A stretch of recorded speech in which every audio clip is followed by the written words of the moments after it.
Welcome to Child Abuse Awareness with Darlene J. Clark.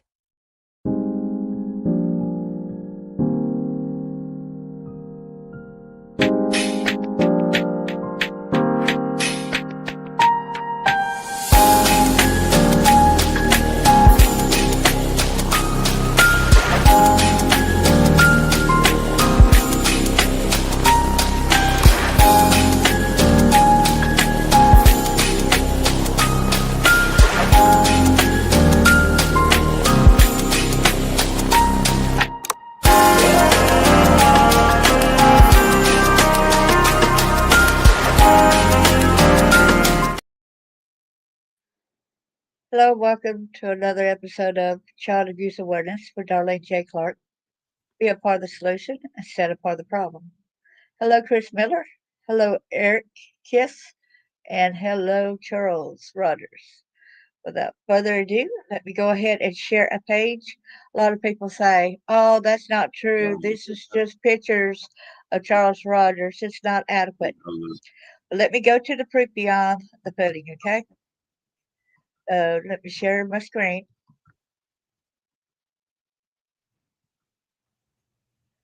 Now, first went over here to Google, did a search for Signal Hire, North Carolina government. And right here, you see North Carolina Governor's Office overview Signal Hire, okay? And I had clicked on that. So, needless to say, I went over there, and here it is right here at the top of the page. Can y'all see the screen okay?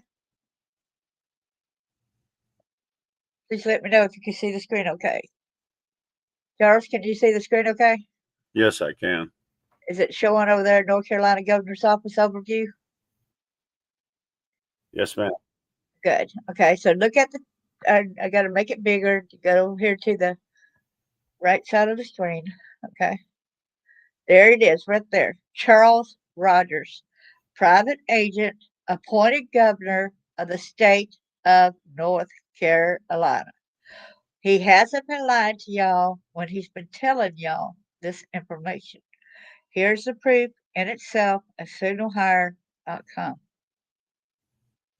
I think different companies, different people that work with trying to rescue children, women in this organization with sex trafficking and whatnot. I think it's imperative for all of us to work together. Without further ado, let me start to share this page. So, hello, Charles. How you doing today? And can you explain to people Very good, why? thank you. I got echo on you here, so Okay. Can you explain to people why your name is in not capital letters, Charles Rogers right there? well, that's because before I was appointed, um, I was granted sovereign immunity by Governor James Baxter Hunt Jr. So I'm supposed to be immune from any type of criminal prosecution unless it's against, immoral conduct, you know, against moral turpitude. Some form of embezzlement, um, sex offense, or um, you know, you know, just anything that's against moral conduct since appointment. Your voice is getting going in and out a little bit. I'm sorry. Well, like I said, I'm having an echo. Okay, you got your um, YouTube part muted or closed?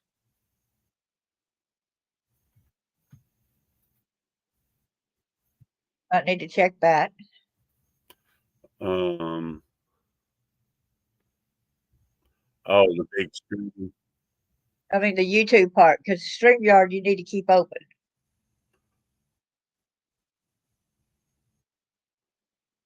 Because if you don't keep that open, you'll be booting yourself out of here.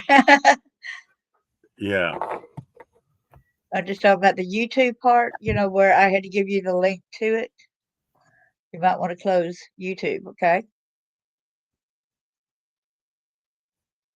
Uh-huh. Or mute it. Okay.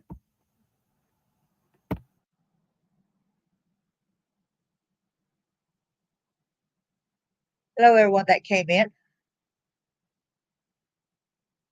So are you back? Just let us know when you're back, all right?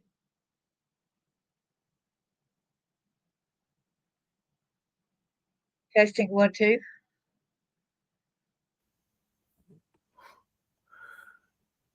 Are you there, Charles? Yeah, I'm here. I think you did. Okay. And make sure that Eric is away from a distance as well. Muted, or he can We'll still, go right here. he can, Right here. or he can mute it, and, turn it down or put headphones on, and he can still hear you from his computer. Yeah, see if it works out. Mm-hmm. I believe it's done now. So Yay. Hi, Eric. Hi. Listen on the technical. Yeah, thank you so much. Thanks so much for the help. mm-hmm. You're welcome. Well, It's a combined effort. the Yes. there was just too much there was more people involved that I did not have the identities of Right. that were connected to the people in Marietta, Georgia, that I had problems with since my childhood, gone through. Right. So you recently written a letter to. There were other different people, but you cannot go into the case thing that you're gonna have over there in Marietta or so, right? But Mhm. as far as when I went and read the letter that you wrote to Edward Bentley and Alice Summer the other day, it was pretty fired up. Well, it is because I'm going to say now, Project Brass Monkey is underway because anyone can Google search Bentley Enterprises in Marietta and George Edward Bentley Jr., and they'll see just exactly um, who he is, what his occupation is, and which is a DoD contractor for the United States. Department of Defense. Mm-hmm. And manufacturers, I think what they call the Bushmaster fully automatic machine guns and silencers. And of course, his second cousins, Fred Bentley Jr. and Randall Bentley Sr., of Bentley, and Bentley Law Group.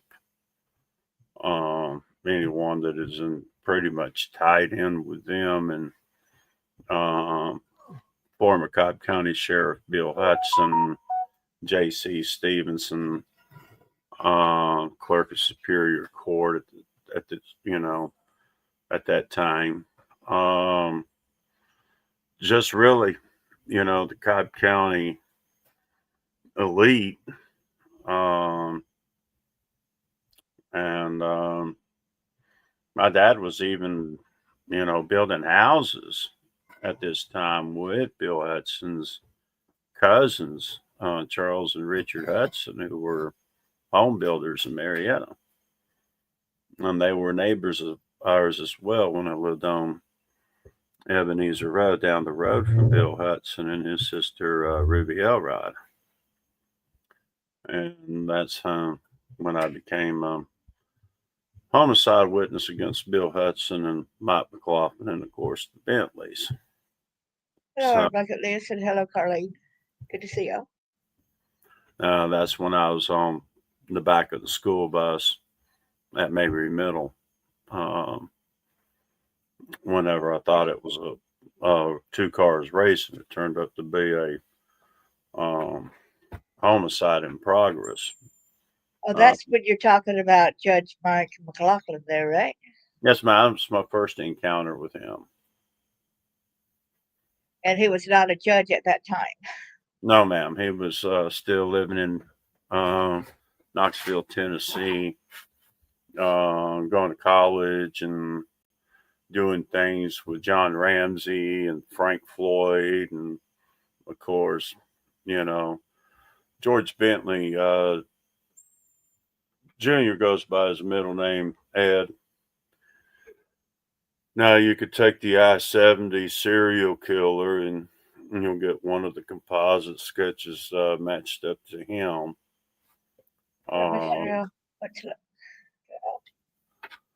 But even though all these people are, proved, presumed innocent till, court of law until otherwise proven guilty, of course. But my accusations against these people are, conspiracy to overthrow the United States government and through acts of domestic terrorism, and of course, international terrorism. By the time you go in and tie the Mossad into it with them, once you understand when Interstate 75 got extended from Allgood Road there in 1978 and 79 all the way up to Dalton, Georgia, it just opened up the interstate. People used to have to get on Highway 41 and travel north from Marietta to Dalton, Georgia, in order to get back on the interstate and drive on up, through into, Chattanooga and Tennessee and up north on 75. Before then, it only ran south of what is now North Marietta Parkway, the 120 loop, which is just north of the Marietta landmark, the Big Chicken, Kentucky Fried Chicken. And it's also the Whitewater exit. So instead of going left, you're going toward Whitewater, you make a right, you go toward this loop around to Marietta, and past this grown up old cattle and horse ranch on the left. It's all grown up now. Now back in till 1979 and 80, and there people remember these two rows of concrete horse stables that they had. Oh yeah. You could see them from the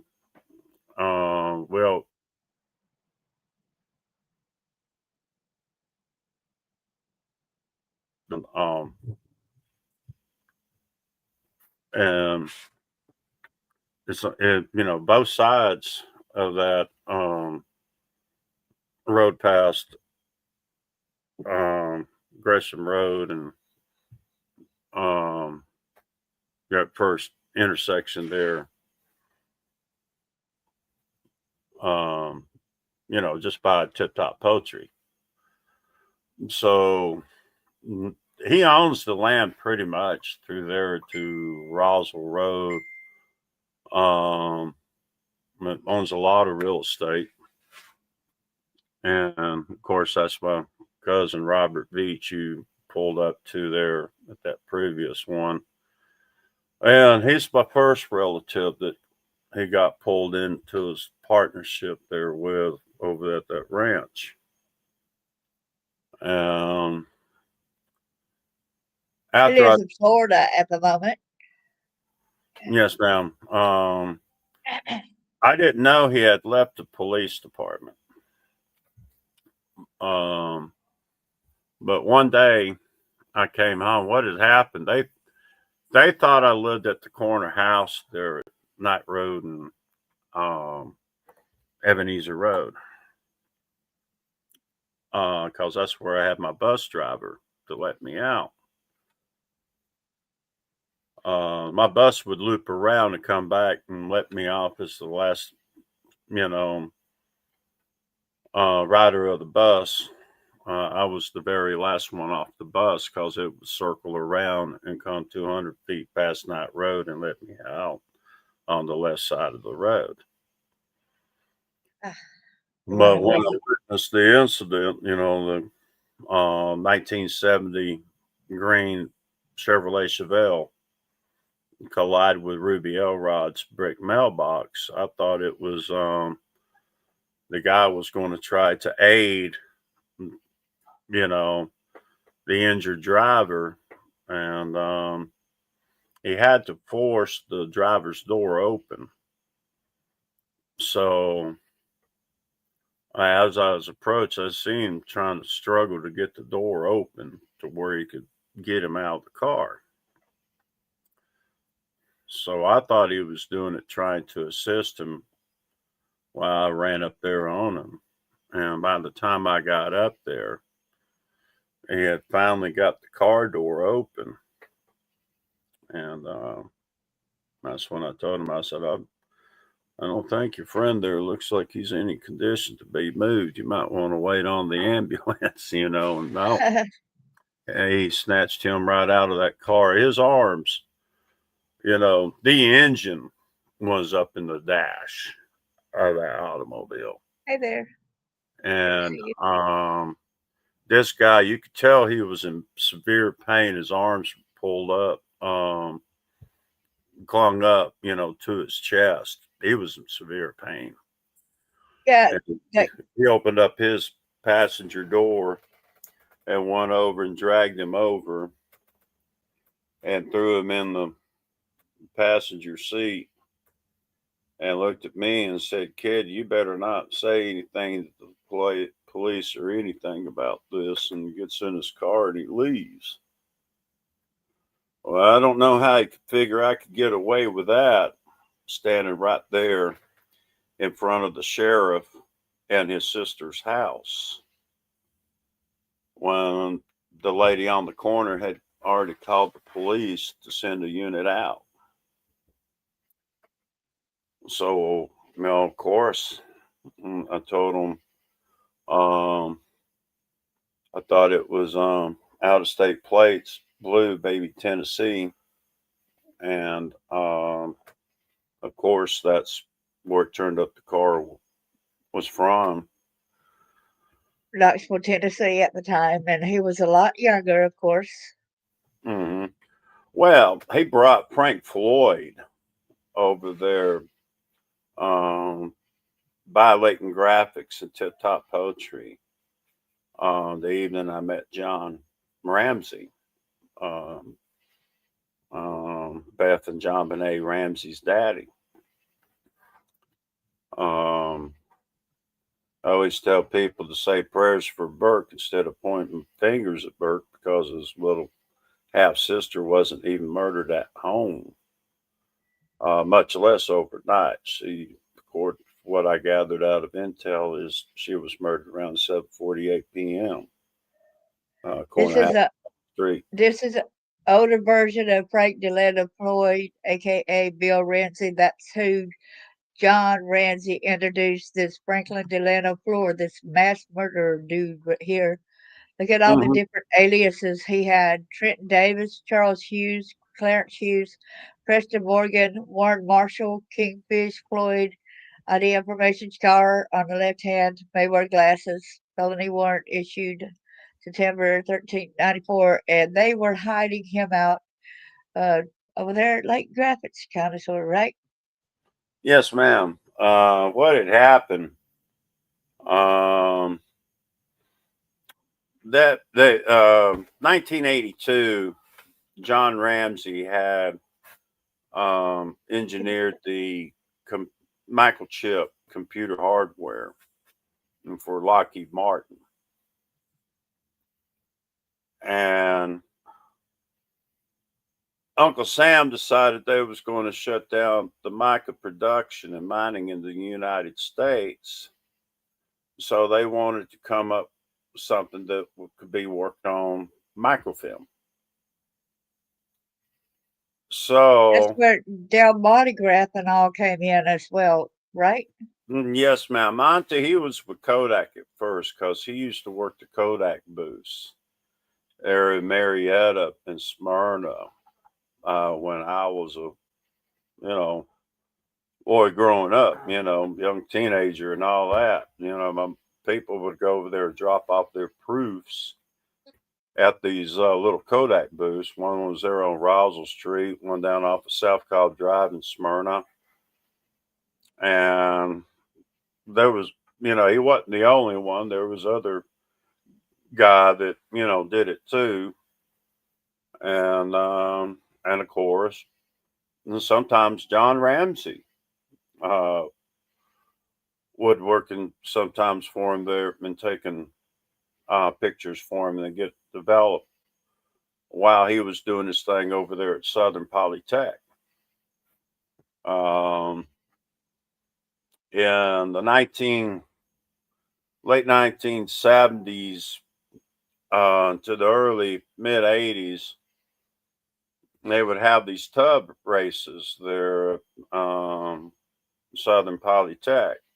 The tech guys would, and what they were with these little, go karts with these tubs on them, and with a seat and steering wheel, and they'd race around these little go karts and bathtubs. Oh, And wow. But yeah, John was into that when he was in college there at Southern Poly. He had his little tub he raced. Yeah, and you also did you let us know over there at North Fox Island. That's where Francis what was that? Sheldon? Duffield Sheldon. Yeah. Hmm. And where John Ramsey's daddy, nicknamed Jay, but he's really called James, right? Yes, ma'am. James Ramsey. Yeah, as a matter of fact, I met him over there in Murphy, North Carolina. After he died in New Amsterdam, according to his death certificate. Yeah, let me go ahead and show his picture on here. Let me find it right quick and get it up there.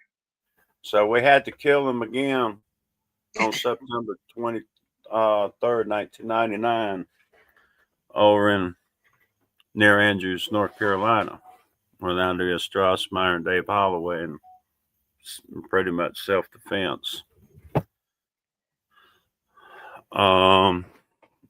Here's a young picture of him. Yeah, he looked a lot like his picture there whenever what had happened. They thought that I was going to get arrested on I think it was the 18th of September. No, I think it was 16th. Because the 9th,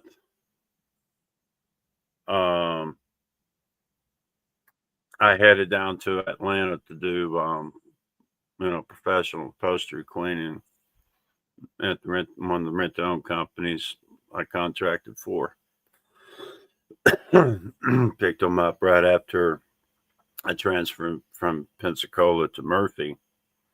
After doing work for him in Pensacola. So y'all heard him talk about Ed Bentley Jr. This is him right here. Yeah, I went ahead and since I was going to send him a notice of action anyway, but right when I start to work on it, Charlie Kirk gets killed. So I got to watching the stuff, and and I got to thinking about that. I wouldn't, instead of sending just a basic normal notice of action, brief and to the point, within about maybe a paragraph, no more than two, I figure I'd have put a little bit more heart into this one once I heard the news of his assassination. And I know how this stuff works. So, it's time to draw the line whether Ed Bentley would have anything to do, or my cousin Robert Veach, or any of them had something to do with that. I mean, I really think so, because I really don't think this guy was a lone wolf shooter. And um, they always like to provoke stuff like this and shootings, and so somebody can always jump up with the gun issue and keep people in fear of this, gun bill, to where they could come in and take the guns because, of the, Orwell culture.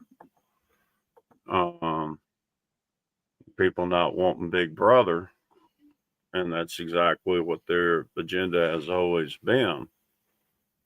But we were actually able to shut them down. 30 of 35 terrorist attacks. So it wasn't no easy task getting that sovereign immunity and appointment there at the governor's office of the state of North Carolina. It was a lifelong, still is, and I still need to finish the job deal there. Really don't believe in getting paid until the job is done. But once the job is done, I expect my back pay. But I'm supposed to be bringing these people to justice right now. There's not supposed to be any dispute up there in Raleigh. When I walk up there, I'm supposed to be able to snap my fingers, and all of a sudden emergency sessions before the General Assembly. Send y'all a link so that y'all would have it to YouTube. So I'm going to go ahead and start squeezing it to make it happen. So I'm going to go ahead and start in the very beginning with the very first rascal of the three, because I really don't count Jim Stubbs' widow as a willful participant. So who was that before, where a friend of mine was that lady was supposed to talk to you because her and a lady, and we think it was a friend of mine, and then she ended up killed, and so did her husband. Who were those two people? I cannot recall their names. I think he got shot in the back of the head. They said suicide, or was it heart attack? Which one was it? That lady that was You're big. talking about Nancy Schaefer? There you go. Yeah. Okay, Roger and Nancy Schaefer. Yes, that's her. Yeah. Rick White. He gave up his last name Jewell after he got reinstated to his position with the Habersham County Sheriff's Department. His stepfather was abusive to him and his mother, and he did not want to keep going by his last name, so he went by Rick White, his birth name. Did you see the comments, Charles? Make sure you got the comments hit where you can see what people are saying. Okay, sure will. Yeah, a lot of people in here telling you hi and everything. So. Okay. Yeah, sorry about that. Hello, everyone. You put that out to me. You put it to private chat instead of comments. Oh, I see now. Yeah, my bad. Okay, there we go. All right. Well, hello, Parkway. Our bucket list has holes. Chris Miller also. And Eric, Really? of course, you got Eric Kiss. He's right there with you in the room. So, Mm-hmm. then there's Mr. L and Carly Gonzalez, and she's at Facebook. Okay. Glenn Barkey. Oh, okay. Yeah, I figure I'd put a little touch into it this time instead Right. of just sending them a basic one. Just go ahead and put a little bit more into it and just go ahead and throw it out there on social media if you're going to send it to the most dangerous individual in the United States. I'm going to do what this one prosecutor suggested me to do up in Bryson City one time. Yeah. And just tell everybody about it. So Thank you, Barkey. I'm going to go ahead and go back and reclaim the 1979 out of court settlement between his dad, George Bentley Sr., and my dad, William E. Rogers Sr., over what happened over there on that ranch with Ed's 6 and 7-year-old niece and myself when I was 5 and 6-year-old niece when I was 6 and 7 years old. Just two separate incidents. So they destroyed the records of that court settlement, where I was supposed to receive $450,000, a house, 6 acres of land on that ranch by July the 1st, 1996, but they didn't have any mind me getting any part of that ranch, much But your less. brother kind of stabbed you in the back with that, but he was already working with them. So that's Well, not yes, right. ma'am. He's got two brothers, by the way. It was his brother Fred, but not his older brother. Well, what happened? I thought Robert was still working with the police department. And he used to work there at the precinct 2, Cobb County Police Department. That Robert Beach. Yes, ma'am. Beach. Now he went. His friends called him Bobby, but family always referred to him as Robert.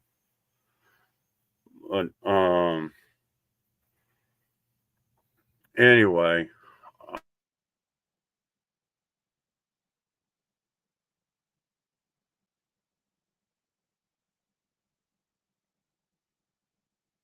Are you there? Time with the Atlanta child murders, because that's right when this stuff was going, he left the police department. He said, I think 4 or 5 months before this incident over there, Ruby Elrod's brick mailbox, because him and Ed Bentley, they put on their tactical gear. They went over there to that couple's house and came in on him and her watching TV one night there in the living room with their weapons pulled on them, like they were about to kill them, wanting to know where their son was. And these people were confused because our son, he lives with his wife and children up in Kennesaw. Why are you here looking for him? And He was really looking for you, wasn't they? Yeah, they thought that was the house where I lived, it was right there on the corner, because, that's where the bus let me off at, to where I could run to aid, I left my books right there on the lady's doorstep. And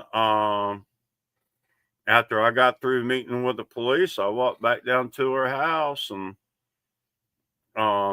thanked her for, calling the police and watching my, my school books, I left on her front door step.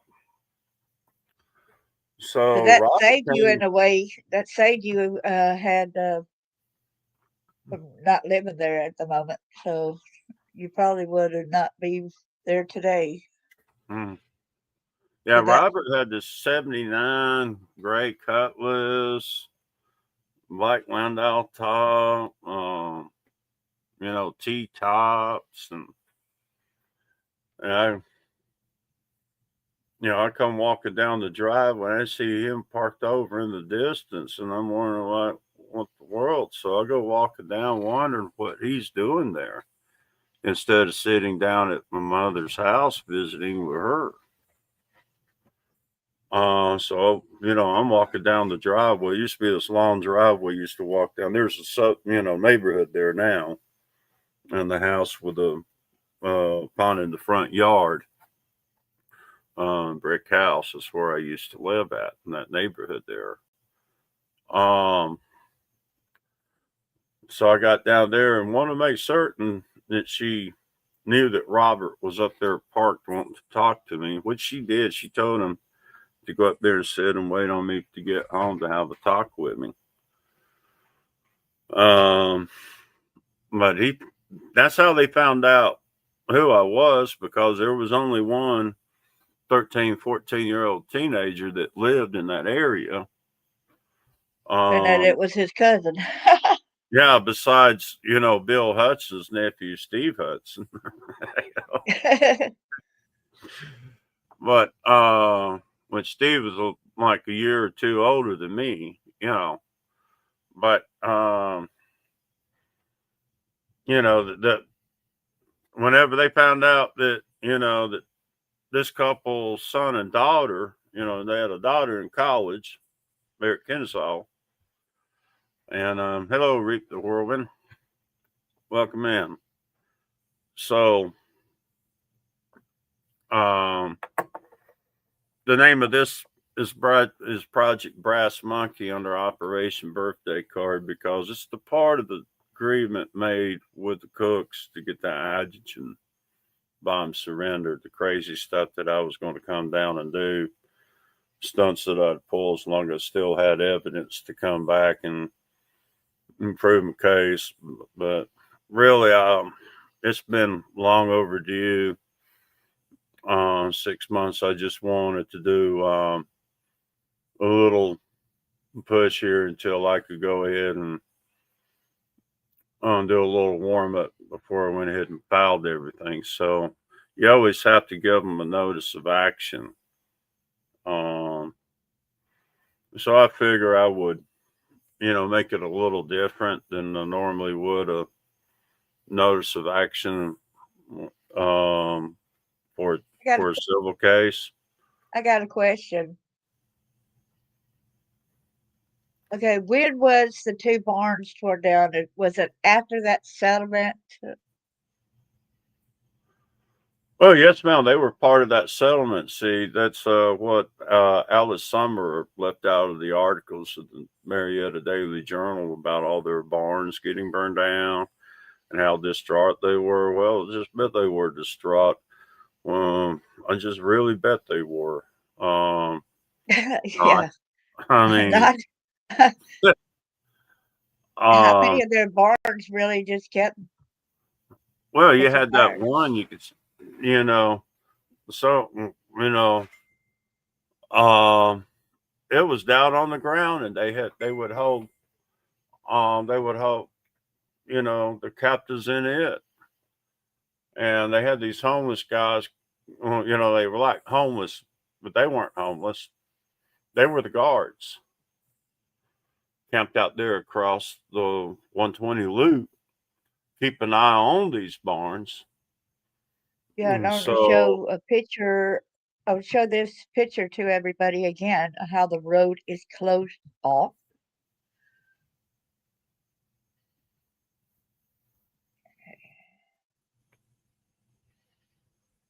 How the road is closed off over here.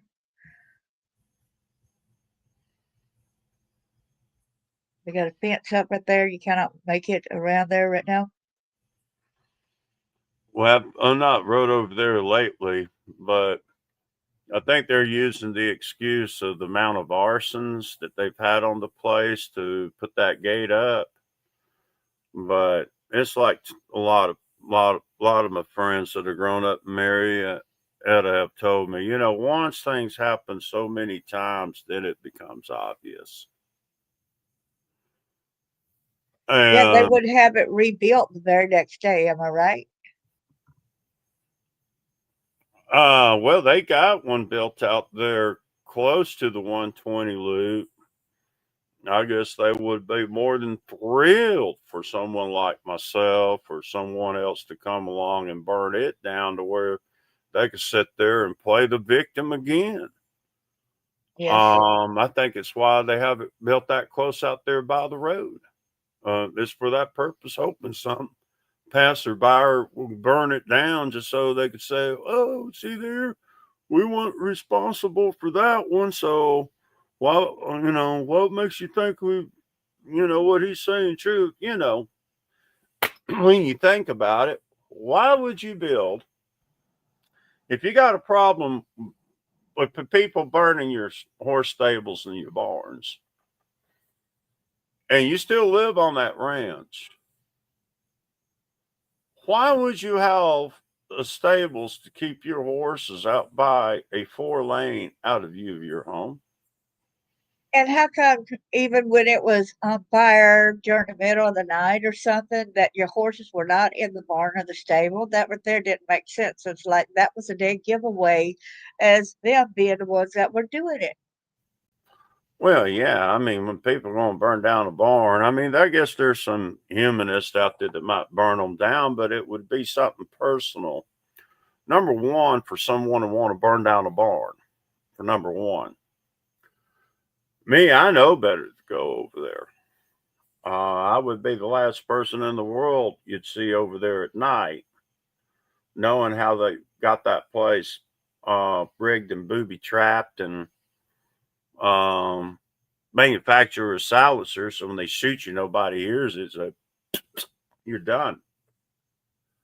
Which barn, Um, may I ask you which barn it was that Beth Ramsey, you, Matt Darrington, and that friend had tried to rescue the two boys out of? this used to be this old barn used to sit way up on this hill on the right. Right there is the on ramp of Roswell Road comes on through North Marietta Parkway, the 120 loop. And you sit right up there on that hill in the distance. And Hey, it I had made a a lot. mistake. Hold on a minute. I made a mistake and it's supposed to be Project Brass Monkey. It's my mistake. Hmm. Yeah, it's under Operation Birthday Card because of the 25-year run Cooks were given to disarm and surrender that hydrogen bomb to the ATF. It's supposed to be And Operation Birthday Card. so yes, ma'am, that's why it was called Birthday Card. The Project Brass Monkey. Yes, ma'am. This goes to the people involved in law enforcement, the CIA, the I'm intelligence sorry. community. This is the project part of her Operation Birthday Card. The ones in the state of Georgia, and I already knew Home Depot. I just didn't have all the identities of the people that I witnessed that morning, June 19th, that I stopped that truck bombing attack of their corporate headquarters there in community of Vinings there in Smyrna, Georgia. Um, this is actually, 15 years from the date that I became a witness against them in the Atlanta child murders that did not stop after the rest of Wayne Williams. They just started bringing their victims in from out of state or out of town. They weren't criminal. Yeah. And you had said that at the Chattahoochee when you went to try to rescue what you thought was rescue your cousin and your brother, Fred Rogers, and said it was a setup where they were going to try to eradicate you. I believe it was because it's And like in that Eric, letter, the five and and oh, hold on, and I would make sure that people know that Eric Kiss was along with you, right? Was Eric Kiss with you he at that percent time? no ma'am he was my parents he was like already after he was 17 trying to talk his parents into adopt him And by the time my dad paid the $3,000, he could have been adopted after he turned, 2 months after he turned 18. So he lived with my family. But no, it was another buddy of mine who I actually, believe it or not, was in the Demolay with me, Powder Springs, before Springville chapter lost its charter. We all attended the JRTC program there, Lassiter. Mr. Kiss remembers him. He was classmates with us, and he passed away from cancer 2 years ago. That was Ronnie Miller. But, And you can recall, being over there trying to talk and thinking that your brother and cousin were at risk, and kind of find out they weren't. Um, you well, it wasn't my did cousin. really good, huh? I'm no relation to Roger Nance whatsoever that I'm Oh, aware not of. Roger Nance. I was thinking about, okay. No, but Robert was down there that night. Is the reason why I believe it was to lure me down there. Right.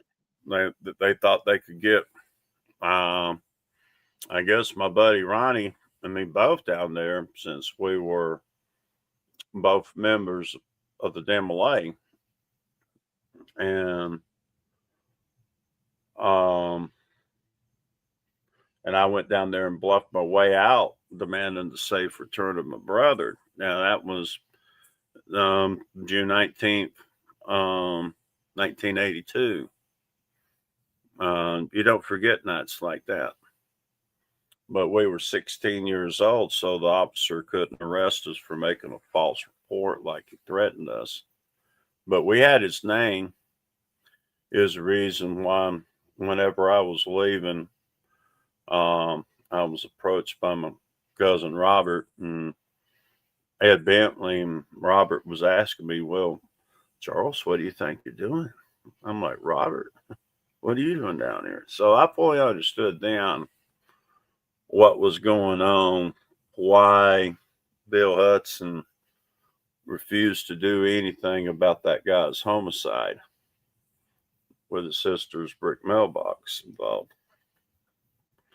And it was because he was going to go to the authorities on the Bentleys and what was going over there on that operation. You look at all the real estate around Atlanta, Marietta, especially there in that vicinity, and it's all high dollar real estate. Here's Roger Nance right here with his wife. Mm-hmm. There's the Dr. Brill of the Let me go massage. back a bit. Sorry. It's Arthur Blank. Now Yeah, he's Rod the Brill. one. Now he approached me right around a week after I stopped the truck bomb attack on the Home Depot corporate headquarters. Which one did, Rod Brill? Yes, ma'am, at Cumberland Mall. And he walked up to me. He was real nice. He was real friendly. And he come walking up to me and he goes, hey, isn't your name Charles Rogers or something like that? And I was like, oh, well, yes, it is. How did you know that? And he was like, well, I was a friend with your cousin, Robert Beach there. I was like, really? Yeah. So I'm sitting there thinking, how would this guy know me? If he was good friends with my cousin Robert Beach.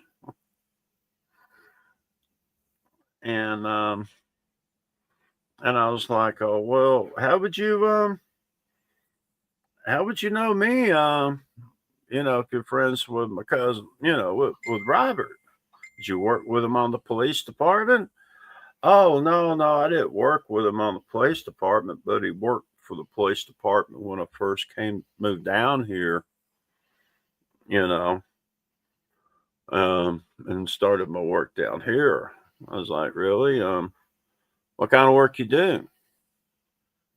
And he was like, oh, well, I didn't get to that point. He goes, oh, yeah, I also know your brother Fred and his best friend Roger Nance. Yeah, let me show them again your brother Fred. Mm-hmm.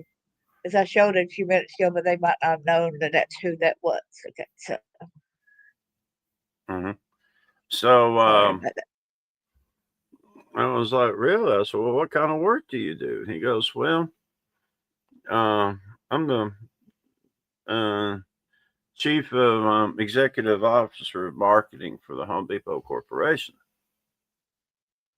And I was like, really? He goes, yeah. I said, so you're aware that there was almost a truck bombing on your corporate headquarters about a week ago, then, don't you? And he goes, yeah, I was well aware of that. I was in the store that morning that happened. I was like, really? He goes, yeah.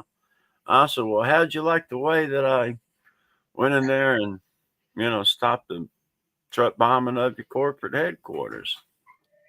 And he Well, he goes, well, tells on himself here, y'all.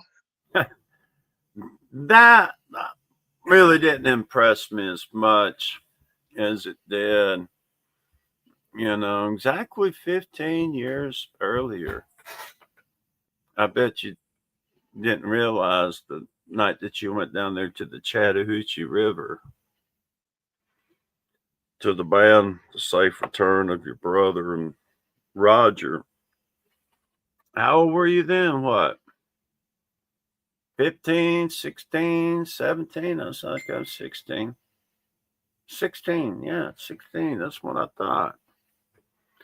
16 years old, walking down there with an authority that you went down there with. And the way you composed yourself and handled yourself, you made everybody think you was much older, much stronger, and that you really did have a group of people up there waiting on you, sent you down there.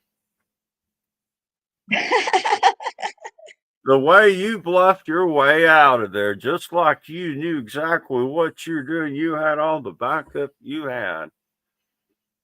And had a buddy sitting in an automobile waiting for you. We just could never really get over that. And so that's how I found out, that Ron Brill, they call him the Dr. Brill at the CIA, and he's a member of the Mossad.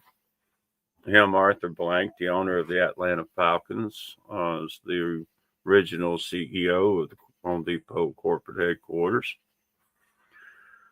Ken Lagone, he was one of the founding executives of the Home Depot corporate headquarters. And of course, Bertie Marcus, he's deceased. He was really their main commander out there in the IDF during the 6-day war there in Israel that led to the success of them capturing the Golan Heights and part of the Gaza Strip. So that's how they got their free ticket to the United States to come up here and set up shop and get into the business world and get out here and start, targeting children, especially Christian children, because they get their thrills out of sitting there and asking these children, where's Jesus at? Since since they believe him so much, how's he going to be able to come and rescue them? Well, I've been asked that myself, and it worked out. So far, it's worked out good for me. I wish I could say that, for more children that it was worked out, hadn't worked out well for, that have died, But I'm blessed that my faith in, Jesus and our Father is it actually got me this far. Because I was like, well, where's your Jesus going to rescue you now? And next thing you know, I'm gone. And they can't catch me. So I have survived human hunting parties. And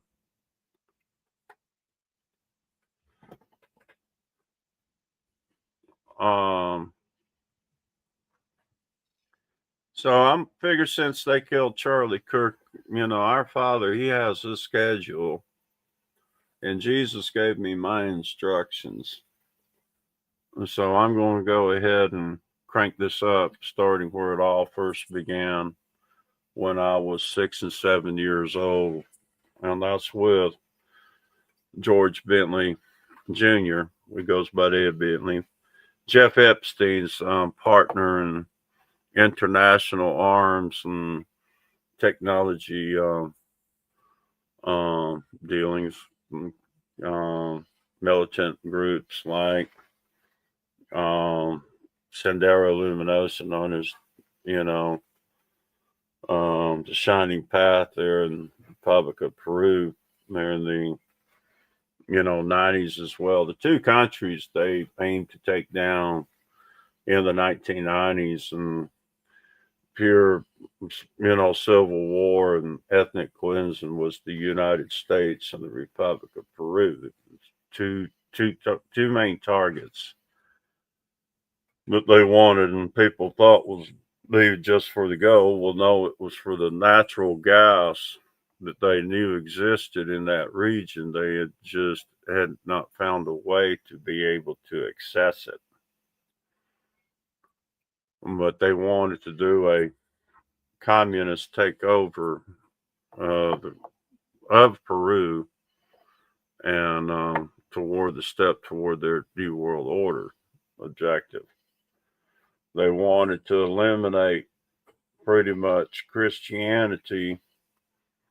And now, Mr. Kiss, weren't they going to kill the Masons in the lower degrees? Is what they told us that day. They were. Yeah, they were going to kill these Masons.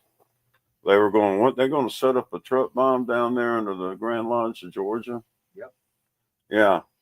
If we hadn't stopped them. So they were even going to kill Masons.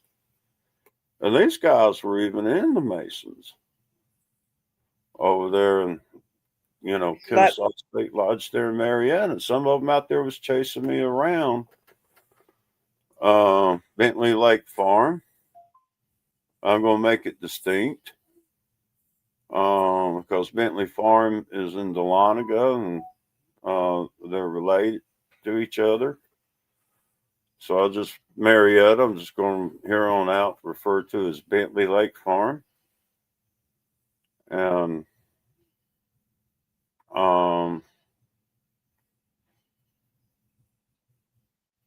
they, the Contras, these mass shootings, they're agents of provocateur. That's what, Pat Murphy found out about her son, Eric Rudolph. When you sit there and watch the, Netflix version of The Hunt for him,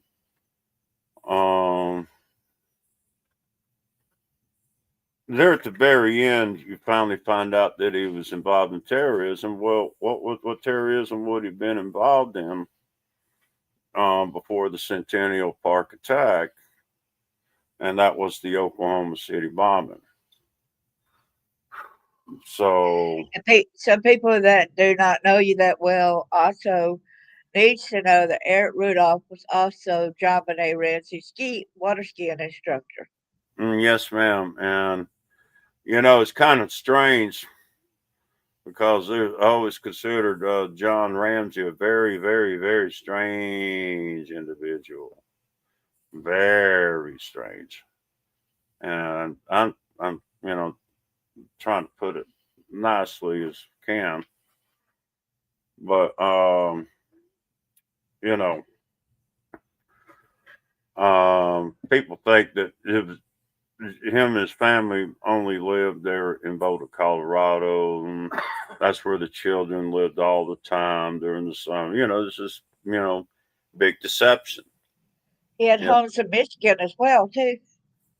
A home in Michigan. He had like there at one time, if I remember correctly, was like 6, 7 homes. No, he had one there on Lake Chattooga there in Hiawassee there during the summer of '96. And I'm trying to think of that doctor's name. John Benet's doctor, him and his wife stayed there. I think the Whites got to stay there some too that summer.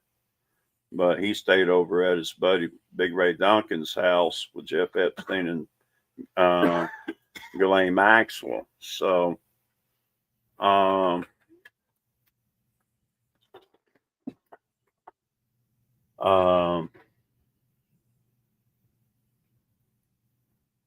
more and more has come out about her, and I think, where she messed up, she kicked in, I think, survival mode once she lost her dad.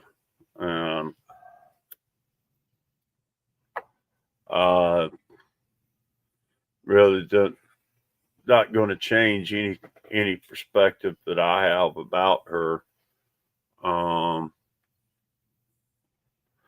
because this woman is older than me, and we know for a fact she knew better. There's people like me who just pretty much almost prefer to die than to go out here and allow the child or other human being to get killed or, raped or tortured. That's right. I forgot. I'm supposed to say, sexually assaulted. My bad. Or essay.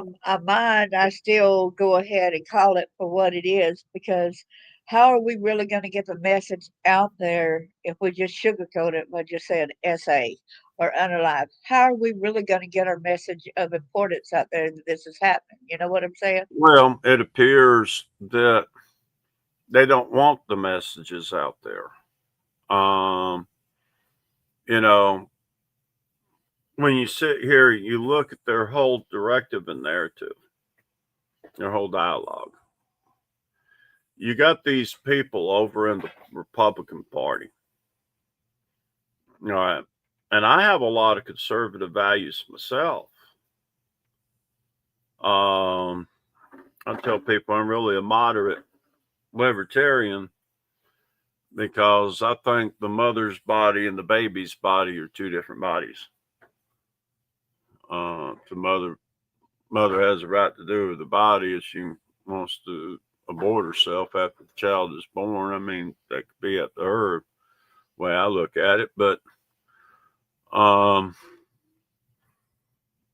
don't, I believe it's a form of murder. And I think anyone with any, standards, would agree. There's people out there, well, a woman has a right to choose what to do with her body. Well, as long as it don't cause infringe on the life, liberty, or property of another body, that's not up for me to decide. I believe in life. That's what almost got Eric Rudolph killed by his own mother. It's when she found out that he was involved with the homicides of 8-year-old Stevie Branch, Michael Moore, Christopher Byers, and of course John Benet and Levi Frady. And he sat there and he lied to her and tried to look her in the eye and lied to her about that question he asked, and it almost got him killed. So all I can do is, people we want transparency. Well, what am I doing here? Does it sound like I'm sitting here not letting the people know what I'm working on? After all, They call for transparency, but then they don't want transparency or allow transparency when they want to sugarcoat everything and say, it's like, man, you want to kick it in the butt, man? We got all these spiders going to come out. We got to say, if it's a duck, we're going to call it a duck, okay? If it's a crow, we're going to call it a crow. You know, if they sodomize, they sodomize. We ain't just going to say everything's SA. Oh, gosh, you know what I mean? well, no, and the people shouldn't. And it's an infringement of free speech and freedom of expression, because if you're supposed to sit there and cushion your words because you might be too brutal to a child, I'm sorry. There are children out here that go missing every day. A lot of them taken against the parents' will. But then there are those taken by the parents' will by someone else. So it's a hard thing to try to sort through when you're dealing with some parents that, you know, child wound up taken off and whatever done to them and, you know, murdered and all that. And you just never know when you're, you know, when these people that have been to college and become certain members of certain types of, you know, fraternities, they get invited into these secret societies Right. on these universities, the very top, because very easy to program through education to the system that they have designed. They're I think smart that's enough why to they figure it out, and that's who they want in there with them, is someone that is willing to do whatever it takes to get to the position that they're in, right. and that's what we got. See what They, Parquet said to you? you know, Charlie Kirk, he gets assassinated just before he gets into domestic terrorism and the mass shootings. The very guy we have been talking about with that cattle and horse ranch, okay, is the very guy that the people are wanting to know who's behind a lot of these mass shootings. Who is the one who gets the firearms for these militant groups with Epstein? Because people say, well, Epstein, he was a financier. He was a, you know, human trafficker. No, he was more than a human trafficker. He was a See, drug trafficker, an arms dealer. He was the whole 9 yards. And everyone in Washington to New York to LA, Atlanta, all knew it. and then And, Trump's got some of your records himself, don't he?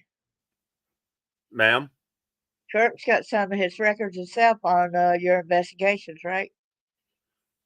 yes, ma'am. And, you know, they're in the Traveler Spreads Truth Patriot. They're on Telegram, had some of the documents from the Roger Nance case. But he's got pretty much everything that I got. We're just waiting for the order of the court in his case that he's filed for summary judgment here in this And case. he can't go into it Got. specifics. So he can't go into specifics about the case and just do a little briefing But on it is in federal courts. I am very much who I say I am. You know, I can understand people wondering, you know, if I was telling truth or not, just based upon the name of the title. Well, why is his name and, you know, not have caps on the first and last? Well, that's because I've been a special declaration and helps over an immunity. And before I was appointed as governor of the state of North Carolina, so I was granted that by the Honorable James Baxter Hunt Jr. Through the approval of President Bill Clinton, and I've completed pretty much the mission that I've agreed to with Murphy Build Supply, and also during that invasion at my house, 2013. Yes. So I'm not And even see, supposed to remember that. So, it's pretty much I walked out the front door of my house to confront a certain individual in the front yard after I spoke with my cousin Robert. But McLaughlin and them supposed to, man up and come clean. If that's the case, because they really didn't think I was going to survive this. right. They tried their dead level best. They tried to have me diagnosed as delusional schizophrenic until a state psychiatrist discharged me of that. Didn't they Still, even shoot you? Didn't they even shoot you with those certain things, trying to get you to forget? yes, ma'am. And all that was pretty much projected to the cooks. That night, I talked with them what I do. I'd even let them put me in Georgia Regional, try to make me look like a nutcase. But once I survived, to no later than 2025, they're supposed to man up. Now, to me, I think the most feminine part of the female anatomy is more manly than any of them have to even consider looking out for the safety and benefit of wellness of their own family members, That's sad Uh, to say. I mean, I just don't have a whole lot of confidence in these people, to be honest with you. We shouldn't. Because, there's just so many of them when you look at it, who just, they just think it's, okay for, adults to want to be able to do to children what they want to do with children. If little boys want to, have a intimate relationship with an adult, that's the little boy's rights. That's why I'm a child protection activist, not a child rights activist. Yeah, they were squabbling also in California before with the what was that about Planned Parenthood? How they were saying, well, you'll take away the 10 and 11-year-olds' rights to have a child. Excuse me, 10 and 11-year-old to have a child? Excuse me, let them be a child. All they have to What's do, wrong with you? People, what's wrong with you? all they have to do is have a phone call from one person saying that something's wrong with your children. Say they're witnessing some type of neglect or abuse or whatever, and they're not even be valid. And next thing, some parents know their children are out in state custody, out of their hands, and they're having to go to juvenile courts, spending money trying to get their children back. That's what kind of grip that these people have on our nation right now, on the people and the government officials. This is the kind of grip they got right now. People are That's afraid if not they right. go out here and say something, DFACS is going to come knock down their doors over some false allegations, and they're going to have to go and spend like hell to get their children back. And next thing you know, it's the end of their careers, trying to battle to get their children back because they're depicted as these bad and abusive parents. And what they're doing to our children is far worse than that. Well, that's what's bad is where are the ones that are unaccounted for? We want to There know where are our children are, don't we all? We want to know, what did y'all do people. with our children? Where are they? Are these missing children? So I'm here to help them with one of the answers. And that's what they've been trying to hide and cover up over there on Bentley Lake Farm in Marietta. Just like that notice of action that I've sent to Ed Bentley the 12th of this month, is I'm going back where it all began at, and which was over there on that cattle ranch. Because they Yeah, had to right there. destroy that concrete barn and those 2 rows of horse stables. And all the local people remembered that time when they'd pass by that ranch there on the 120 loop. And they said they burned down. Well, everybody knows concrete horse stables nor a concrete barn burns down. Now the roof will burn off. If you got walls in the living corners, yeah, they'll catch on fire and burn, but not to the extent of taking down, I think, 120-foot buildings each, and they might have been longer, 130 foot. I can't remember, but they were pretty long. You know, Brett Yes. Redmond, one adjacent to the 4-bedroom living quarters, they had a house up there. That house got destroyed with the concrete barn that stood between it and the horse stables. Yeah, they got rid of the horse That fencing and red stuff like barn you that beside the described, they had concrete to stables. destroy it. It could be seen from the road. They had built it not long before the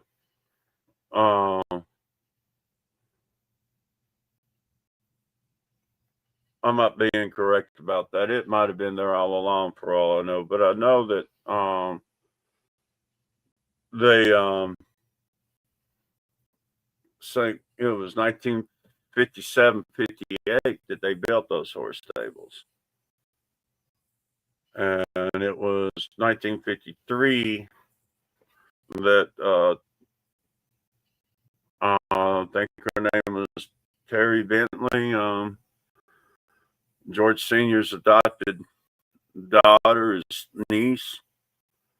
And I don't know if she's still alive or not, but her life has been an entire horror story from the abuse that she went through by her uncle and her cousin after her parents died. She questioned that accident. She kind of wonders if her uncle might have had her parents murdered Good because of probability. the tactics of killing people involve big trucks and car chases. It's been a Well, it's he been had a no.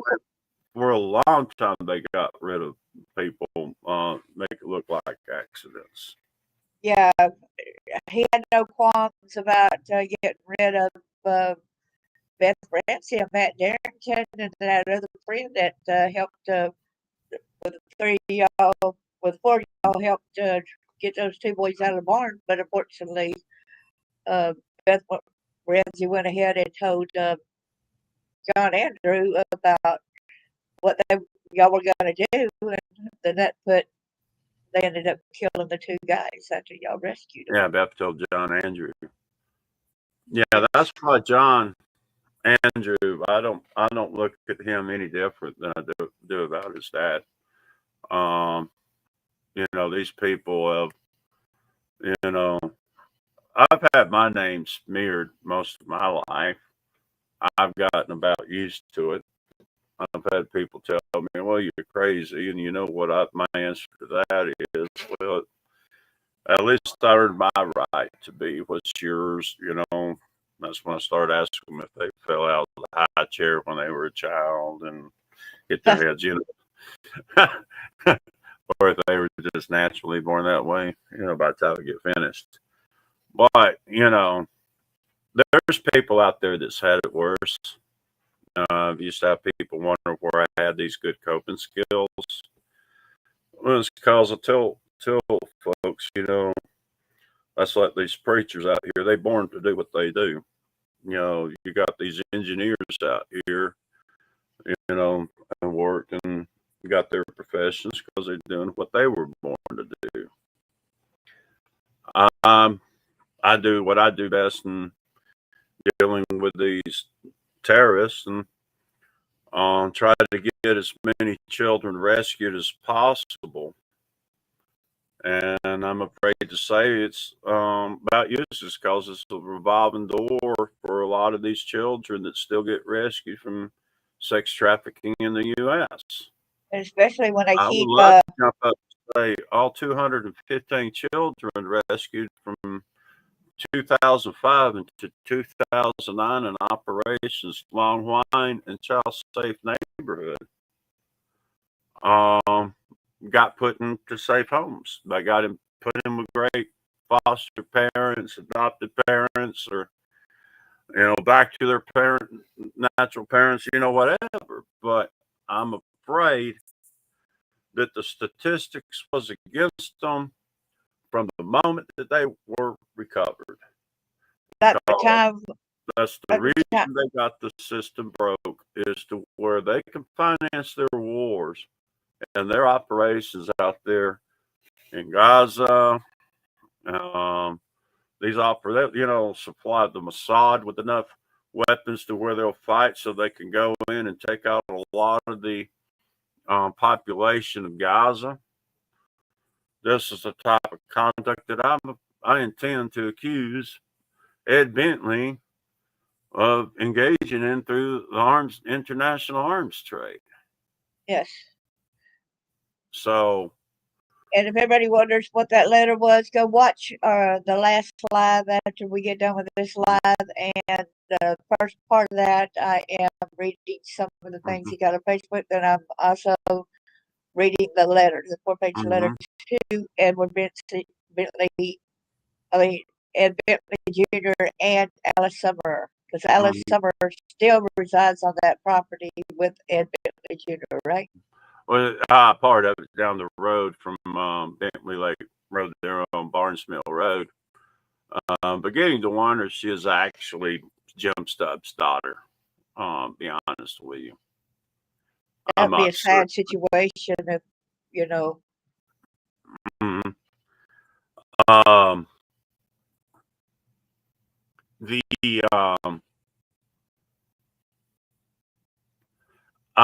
what I was wanting to say is this is what I'm accusing them of in North Carolina, but in Marietta, I'm suing over what happened over there on that ranch in 72 and 73. And of course, the first attempt on my life is 75. And pretty much the other attempts on my life after that. My buddy here, and a lot of my buddies from school back me up that when I'd go to school, they didn't know why these other kids had problems with me. Heck,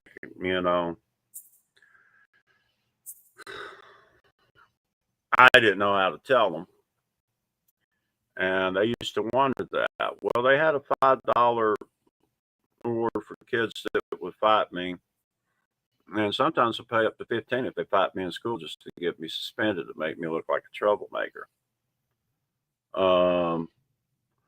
But just out in the neighborhood, kids want to fight me, they could get $5, and if they beat me up, they could get an additional $20.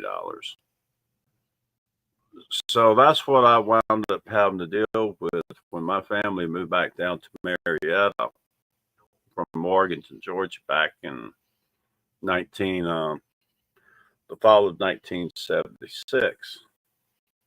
After my dad got everything cleared up in Fannin County with the grand jury up there over the way he handled the burial of Jim Stubbs. Because he laugh about that. I'm sorry. Yeah, I mean, he buried him deep. I'm almost 20. Put a cowl. Yeah.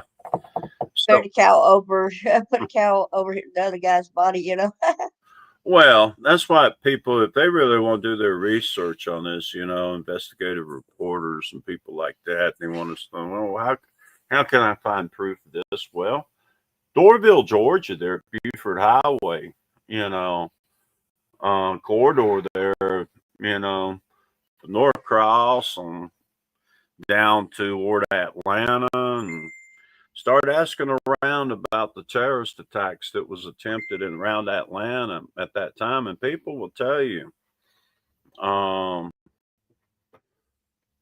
there was a lot of places they tried to hit around Like the ball Atlanta, ground, Georgia, and everything else like that, ball right? ground, Georgia.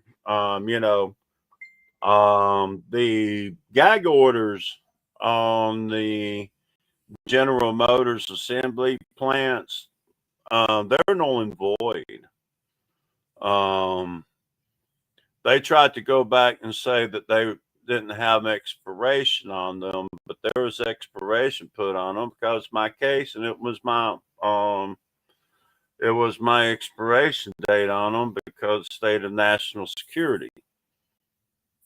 Um, that's what this was, is national security. It's just they thought they was going to have me silenced for the remainder of my life, so they started back into their shenanigans again. And I believe I'm not going to say for certain 100% until I find more proof of this, but I really believe there's more than a 95% probability that the homicides of um, Abigail Williams and Liberty German are very much connected to the same terrorist organization, and that Rick Allen's attorneys were correct about this, what they said, Odinist type of cult, they called it, because they pretty much had the members that they were involved in that were into these Odinist type flavor to it, I should say. Um, in these cults, you can't say that's what they are. Is it's a death cult, and Israel is not our friend. I wish I could sit here and say Israel is our friend because in God we trust. Well, we got to figure out which to trust more here, God or Israel, because the amount of corruption and the amount of violence, as much money as we have sent that country to help it out militarily, um, economically, and they have free college and free health care. While the American people out here busting our butts, paying this revenue so they can get billions of dollars quarterly toward their military. And very little have they ever assisted us on the war on terror. What, they might fly a few jets and drop a few bombs? No, it's been our soldiers going over and fighting wars in order to protect their right to exist. But yet, over here in the United States of America, an 8-year-old child can get on the internet and they can pull up the word called Talmud or Talmud, however you want to pronounce it. And you will find that their culture and beliefs is to get rid of even the best of Christians, even the most upstanding, and rewardingly for them and their culture, because it's their duty to kill every follower of Christ. So That's why they that's why they infiltrate Christianity and churches and everything, right? well, and that's why they've gone in and done these things to get the churches to conduct the fallacies and the abominations that Jesus warned us against in his honor. And these are the symptoms that we are suffering from as a nation for just transitioning into the very culture that we came over here to flee from in Europe and England, and that was the Church of Rome. And the slaughters of people, the Dark Ages, from being called heretics because they spoke out of these man-made traditions being done in his honor. This has been an ongoing war against the true followers of the gospel, the ones who really follow the gospel. And when I say the gospel, I'm going to say it without Paul, because you're going to follow the gospel. You listen to what he says, because you really don't need anything else. You're supposed to be praying to our Father to get the answers. So, and that's where we're at today. We got people out here that are, don't even know how to break a sweat, getting up and preaching. And they're out here driving nice cars, living in big homes, living the luxury life. And there's a certain number of them that are engaged in the same old thing that these people are. And you can just about bet that they're the Christian Zionists. And they're the ones, we're supposed to support Israel because they're God's chosen people. Well, if they're the modern day Pharisees, as a Christian nation that we were actually established as, are we supposed to be going and supporting a country that believes all Christians should die? So, hello, Miss Jensen. So that's where we're at.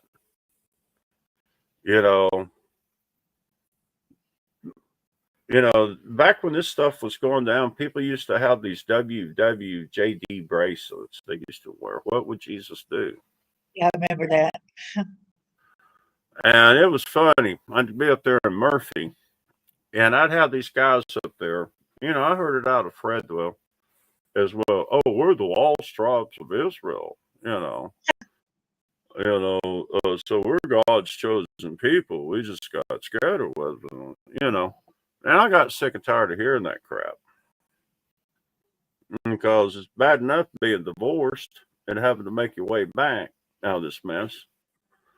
But I was like, well, you know why you're the lost tribes of Israel? Why? Well, because you've been divorced. And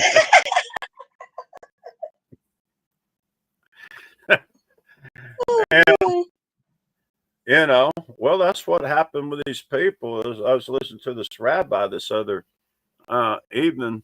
I think it was Messianic rabbi, and but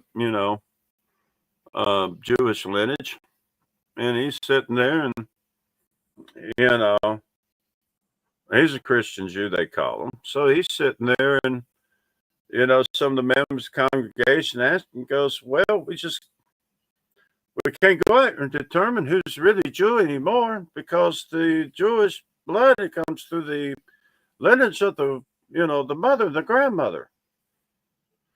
And of course, that's went out there, murdered wives of the nations, and they mixed our blood, and you know, and some come back, sons of that, Jewish dads and American mothers. Yeah, they might have the Israeli gene in them, but doesn't mean that they're Jewish.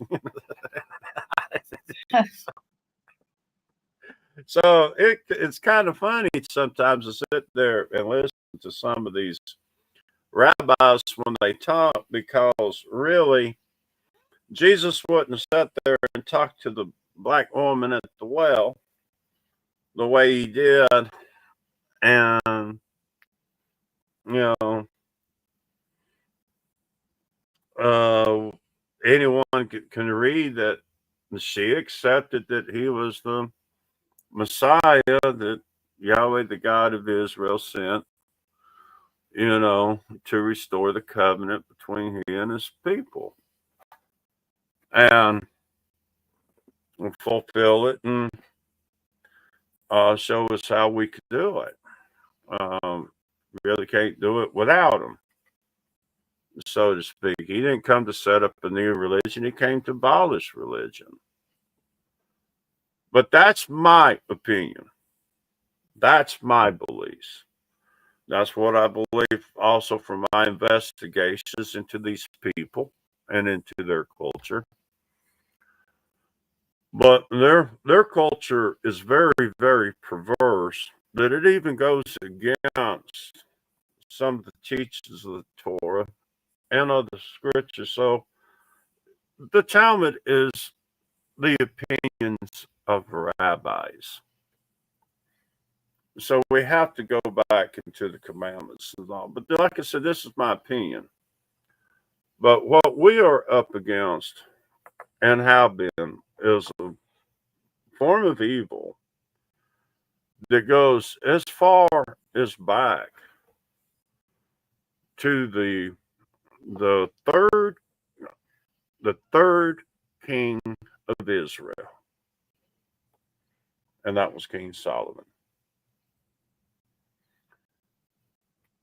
Everything of the mysteries of the lodge of his temple is what is the basis of Freemasonry today. It's just after the Civil War, you had Albert Pike to Europeanize American Freemasonry. This is pretty much what he did. So we lost after the Civil War. We wound up with a government, starting with a president that caused the lives of over 100 million American Indians by the time it was over. He didn't do that all in his 8 terms as president, 2 terms as president, his 8 years, but his legacy carried it on through, and that's how many people that we lost in our nation. So the same thing is happening in Palestine that happened here in the United States. The people are going over there and they are starving the children to death.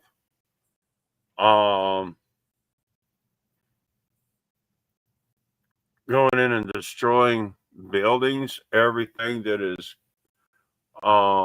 against the Geneva Convention, the laws of the nations, and our agreement. Israel is doing. Israel tried to do it in the United States in the 1990s, and they failed. Why?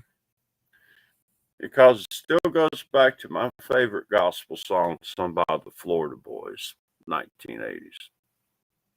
What's And that? that song was, "If God be for us, who can be against us?" Amen to that. And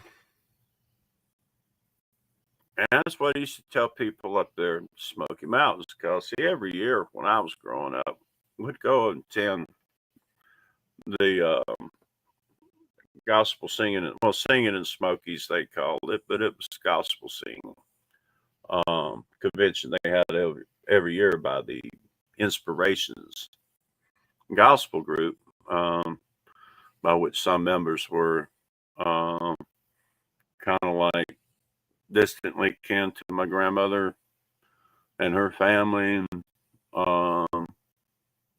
some were, I think, actually cousins, something of that sort to my grandmother and her family. So, being related members, distantly related members of the Inspirations, we used to go up there to the singings every year. And that's how I knew Florida Boys and a lot of these gospel quartets. Bryson City was like my second home.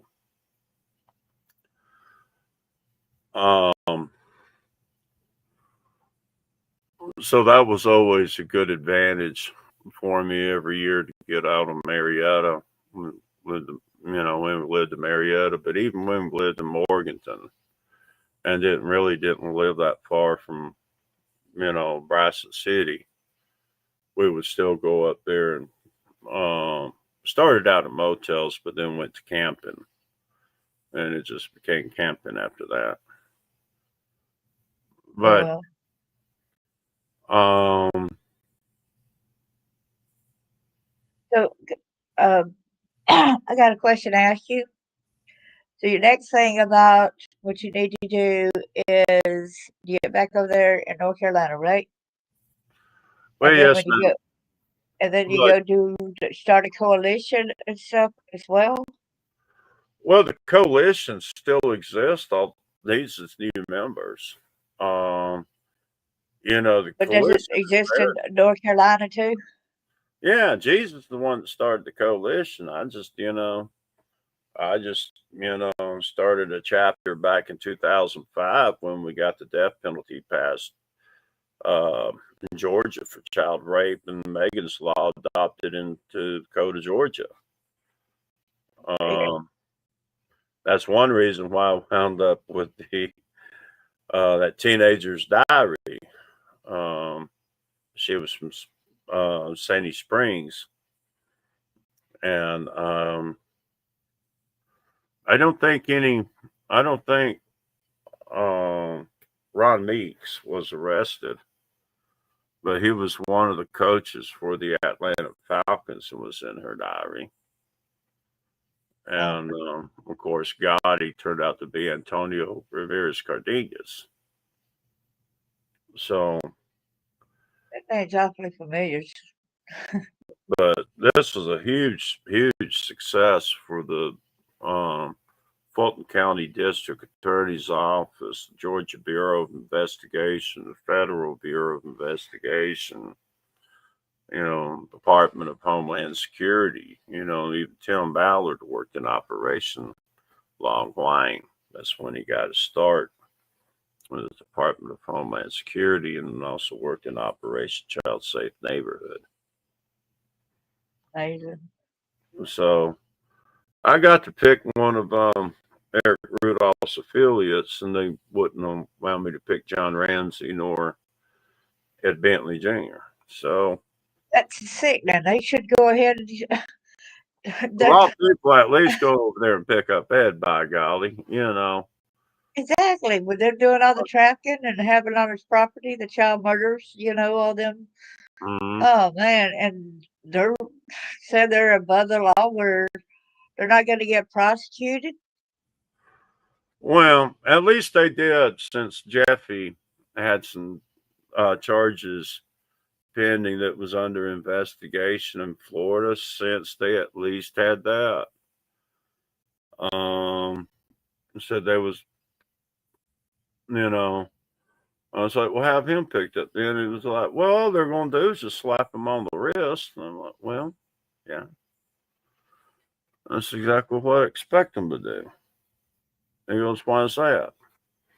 And that's because eventually the word of mouth advertisement is going to get out.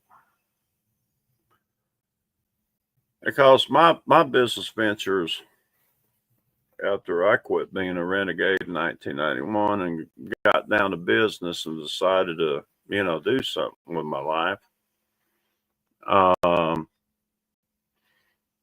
was off of the word of mouth advertisement, whether it was my professional carpet upholstery cleaning enterprise or out there working part time selling machines for Electrolux on the side, making more money, building more clients. I'm a people's person. In order to be willing to risk your life, you have to like people in order to be willing to risk your life, because you hope one day that they're ones that didn't have the right relationship with their father will have that opportunity to have and build that relationship with them before they leave this world. So it's more than just saving lives. It's, hoping people will, just listen to Jesus and take everything to the Father in prayer and get the answers from Him that He instructs them to do. And my job is to prosecute these people, get the cases, set forth the evidence of the witnesses brought in to testify, for the General Assembly of North Carolina, in addition to their prosecutions, which is probably going to be in the military courts. It'd be kind of hard for the sake of national security to conduct, criminal proceedings in, U.S. and state courthouses. When actually it was conspiracy to overthrow the United States government. I want to tell the government right now, if y'all are covering up for John Ramsey or Eric or Ed Bentley Jr., this is not going to put, this is making it worse for us, because you are protecting this sickos to continue on with them their hunting games, their sex trafficking, their uh, child sacrificial stuff. Why are y'all keep allowing it? Y'all need to do something, please, for our kids. Well, the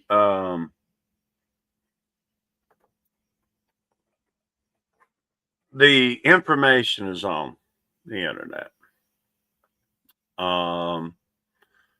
There are case laws. People in Atlanta, they can go over there to the Fulton County State Court Clerk's office and pull up the case of Roger Dial Nance II versus Charles R. Rogers. Okay. And view the evidence themselves that I filed in defense in his case, his libel case, because he sued me for putting out information on him on social media. Yes, and remember when I had Blog Talk Radio, and I had interviewed you, excuse me, and they had that little warning to me that, oh, they support people that stand up against abuse, but they don't adhere to them talking about them, da da da da da da da da da, and I'm like, this is Charles Rogers' story. This is his truth. I will not quieten anybody down. And then the next thing you know, that they deleted their threat that they have made towards me and to you. Mm-hmm.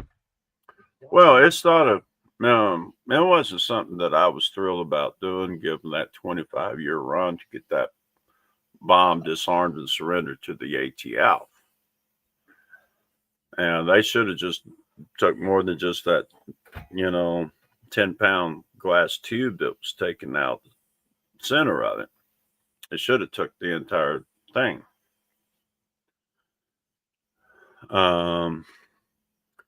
Because before I could get it to Raleigh, I got confronted by my brother and Nance and them, and they wound up with it back before I could even get out of Andrews. So I don't care if it weighed 253 pounds without that glass tube in it. It was worth picking up and putting in the back of the vehicle. And getting it out of there completely. Because if it's set up again, that's not on me, that's on them. I did my job getting it surrendered. Thank you for that. But they want to argue that, well, we only will set it to go off a 5-mile radius. It doesn't matter. We don't know that. 5-mile radius is still going to kill people. It was set off to go 8 miles in diameter. By once that had gone off, that if a child up in Robbinsville, Topton, Andrews, the closer you got to Murphy, if a child been outside playing, that thing went off, they would have had black eyes, broken fingers and hands, and just when they knocked off their feet on the ground that distance away. Of course, hydrogen, the radiation will dissipate in 5-6 years, and you can go back and you can return. So it was going to be this huge land grab. Oh, so that's why they wanted it, huh? Mm-hmm. So once you understand how these people operate, and we sitting here, and all of a sudden the Democrats getting 100% of the blame for the murder of Charlie Kirk, I have to say I beg your pardon. I'm not a Democrat. I'm not a member of the Republican Party. I'm independent.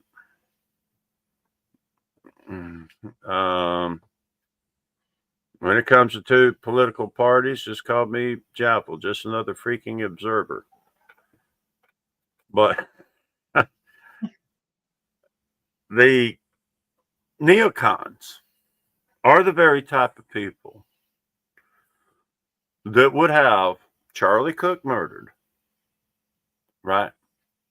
Uh-huh. While supporting him, just to turn around and cause conflict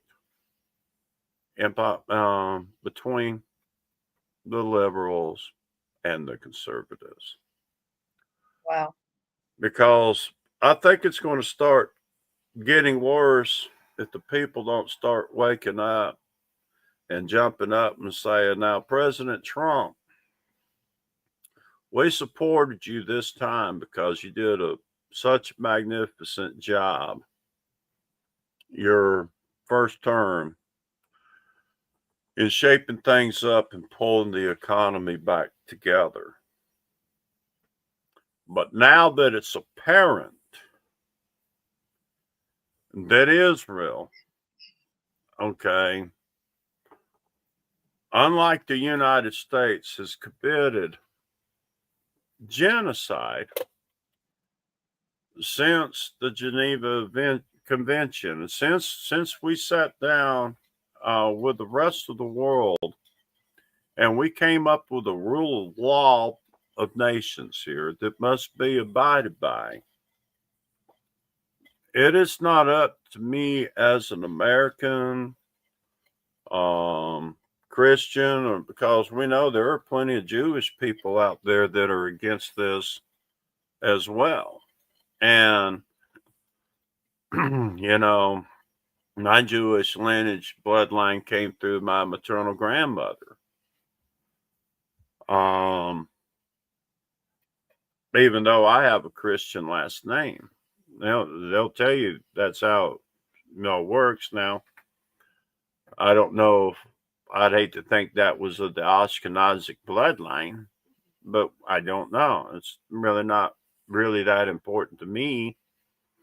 Either or not, I know what my relationship has been with my Creator and my Messiah versus what, from my firsthand experiences. Because I wouldn't been able to pull this off if I wasn't born to do what I'm doing and wasn't appointed to do what I'm doing by more than just Governor James Baxter Hunt Jr. So what I'm needing is people to kind of put the pressure on in Raleigh right now to his daughter, Rachel Hunt, who is the lieutenant governor, and say, well, Rogers is saying now is really the time. He doesn't support the parents being forced to give their children gender reassessment surgery. As a matter of fact, he prefers to give Josh Stein, go ahead and get it done to him. That way he sees how it feels to become a woman, if that's the case. I mean, if he wants to live by example, by golly, what's his deal? You're going to tell him, well, you have to have your son forced to do gender reassessment surgery. You're going to get whether you like it or not. Okay, well, all right, Governor-elected Josh Stein. Let's see what General Assembly has to say about my appointment, and we'll take it from there. Maybe we can make an example out of you. And I don't know, I'm trying to figure out what a female name for Josh would be, but Jocelyn. One, I guess. How about Jocelyn? Jocelyn? Yeah, I guess so. But see what bucket list? And see what bucket list said to you, ma'am. See what bucket list said to you.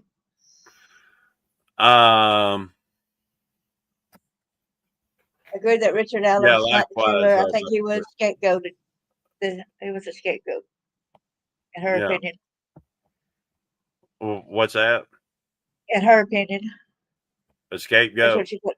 Yeah, that Richard Allen was a scapegoat. Oh, Richard Allen. Yes, I saw that. I believe so. Now,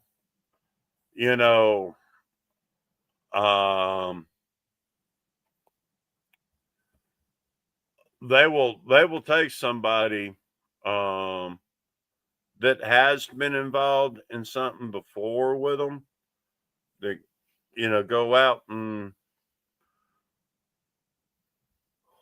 straighten up, and they'll turn around and set them up, and you just don't know what magnitude. But there was, to my understanding, there was a lot of people in Boulder during those parties during the Christmas holidays. There was like 3 or 4 families there on the street that hosted those parties, and of course the corner house where John Benet was murdered at. It's amazing what they end up coming and confessing to you, these different people. How many of them was it, without you naming the names, how many is it that told you that they were there? Let's see. Well, if I just went by who told me that they were there, that would be maybe around 5 or 6. Okay. That's because the people who used to be neighbors were there at Rudolph, and his mother Pat up there after she tried to kill him after she found out the truth. That got his diapers all tied up in a knot, and he couldn't stand the thought of having his mother wanting to kill him. He was always used to the warm love that he got from his mom, because I tell you right now, whether or not she did a good job raising those sons of hers, she did a very good job raising her daughter. That's one thing I could say about Mara Rudolph. Very, very, very nice lady. And once he lied to her, she didn't believe him. Wait. He looked at her and told her he didn't ask for that question, and she went out there and she heard what she heard, but he couldn't stand the thought of that. So the only way she would talk to him was he could holler down back and forth to her from the mountain, but if he got in view, she would shoot him. So he had to sit up there Run, on Rudolph, run. the I can actually make a joke out of that. hollering Run, Rudolph, run. back and forth to her. So when he did that, a lot of the locals up there got to hear what he had to say, the names he mentioned, which included my brother Fred and Roger Nance, and Craig Manier. I mean, so everybody got to hear the truth up there that was hiding him out from the FBI. They were like, that killed the tensions between the local people and the feds when that happened. And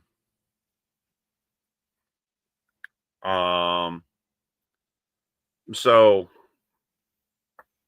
you got too many similarities when you look at the West Memphis 3 homicides. Those 3 boys was murdered by a creek. Uh-huh. The Atlanta child murders was murdered by a river.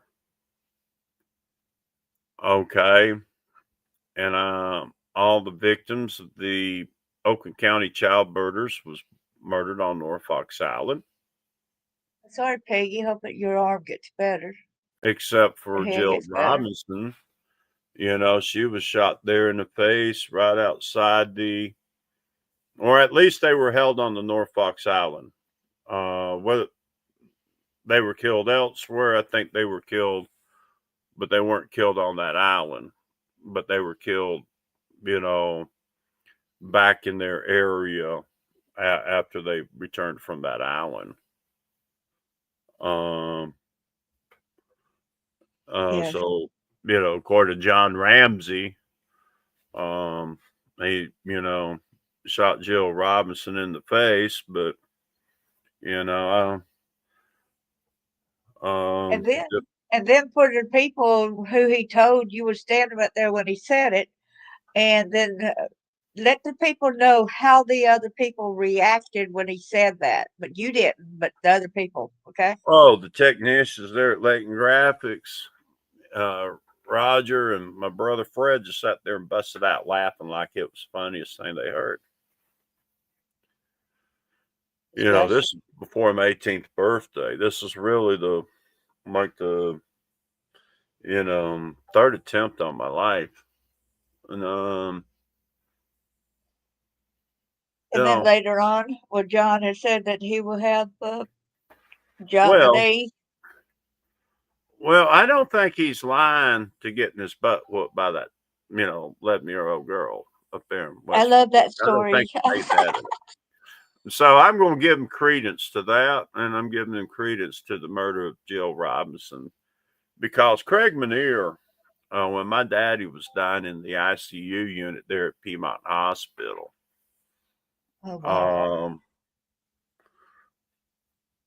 Eric and we had tried to get protective orders against my brother Fred and Roger Nance when Mike McLaughlin or Judge McLaughlin threatened us and refused to grant our petitions for protective orders against Fred and Roger, and sat They there made it. and told Mr. Kiss that he was partner in crime with them. So, he admitted that he was in partnership with them. And when he threatened us that if we ever tried to do anything else civil to my brother Fred or Roger Nance, he would, have us locked up in Cobb County Jail and killed in the Cobb County Jail. These people are pure lunatics. The ones that run Cobb County, Georgia, pure 100% lunatics. They should not be breathing the air we breathe, much less working in that courthouse. You had to serve and protect, yourself, right? Mm-hmm. They'll do these events for children and stuff like that, like they're the good people, they care about the community and all that. It's like I had this one deputy, Roger Lane, worked for him for a long time, and I'm trying to remember what year. I think it may be 2006, 2007. His 18-year-old niece, when she turned 18 years old, she came forward, accused him of sexual abuse, stating it started when he was 11 and him a sheriff's deputy. And Please pray for my friend Peggy to get well soon. so Neil Warren, who was sheriff of Cobb County at that time, started Safe Path, or to be an organization where children could come to Safe Path to get, cooperation from law enforcement. Well, I hate to say it, but I don't think Safe Path really keeps children safe, to be honest with you. Because it's in Cobb County, Georgia. And I don't think the children in Cobb County are any safer today than they were when I was growing up. Yeah, I don't. I wouldn't trust anything in that county right now. No. Anytime they wind up catching somebody for child trafficking or human trafficking, they want to call it, they might get around 6, 7, maybe 8 people. They might rescue one, maybe 2 teenagers, in that case. I think it was 2019 Cobb County rescued those I think it was 3 teenage girls from that black human trafficker there in Kennesaw. I turned over to them. They didn't rescue any from behind the Home Depot up there on the hill there on Roberts Road in Kennesaw, but they did get those girls from that motel right down the street. Well, so right behind the Home Depot, the main place over there, they had some kids up in a mountain type area. That's what I was getting in from some homeless people. That's what they were doing with tunnels and stuff. I've assumed they've already gone ahead and buried. But Home Depot Corporation is nothing but a business front for the Mossad. And their child sex trafficking operations, it's all ran by the Mossad, and so right now they got the grips on the United States because you got too many people out here thinking that it's their duty as a Christian to support the state of Israel, that's God's chosen people. But when you go in and you look at their ideology and their belief system, and it's so contrary against the scriptures, even in the Old Testament, that child sacrifice of anyone's children, whether it was your enemy or not, okay, was not even considered by the God of Israel. No, he had never even crossed his mind for something that to be done in his honor. But you know, in the Talmud, you have the right to, if you're a rabbi or priest, you got the privilege. You could do with the child whatever you want to do until 3 years and a day old. I mean, it's sick. Yeah, it is sick. Well, Um, I didn't know if you know that it's been over 2 hours and 10 minutes. well, yeah, but so they've silenced Charlie Kirk, so they're not silencing Charles Rogers. Project Brass Monkey is now underway. I'm going ahead and I'm filing my tort, and I'm about to add Ed Bentley to it.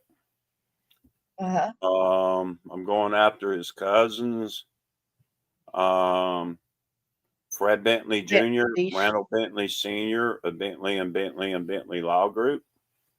Right. Going after former Cobb County Sheriff Neil Warren. I'm going after Cobb Superior Court Judge Vic Reynolds, former Cobb Superior Court Judge Reuben Green.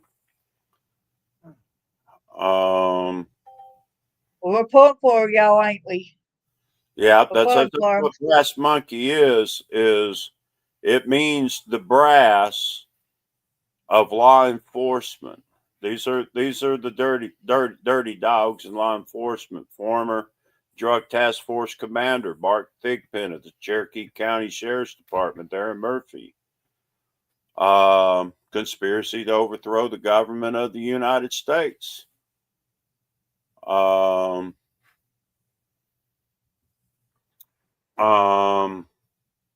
going to have to do some more investigative work on Eddie Harden. He's a bailiff. He's a former chief deputy investigator for the Cherokee County Sheriff's Department there in Murphy, North Carolina. So this is Brass Monkey. This is referring to the law enforcement involved in this. And again, I'm going to thank everybody for listening. Feel free to do your research. Those that are investigative journalists that want some answers. Ball Ground, Georgia. They tried to attack a Little League baseball game on June 3rd, 1997. If you want to find out how they got stopped in Blue Ridge, Georgia, the Highway 5 and Highway 515, just go up there and ask around, because they were headed to Cumberland Mall and Six Flags that afternoon, July the 4th, 1997. One of the most intensive traffic stops in Georgia history.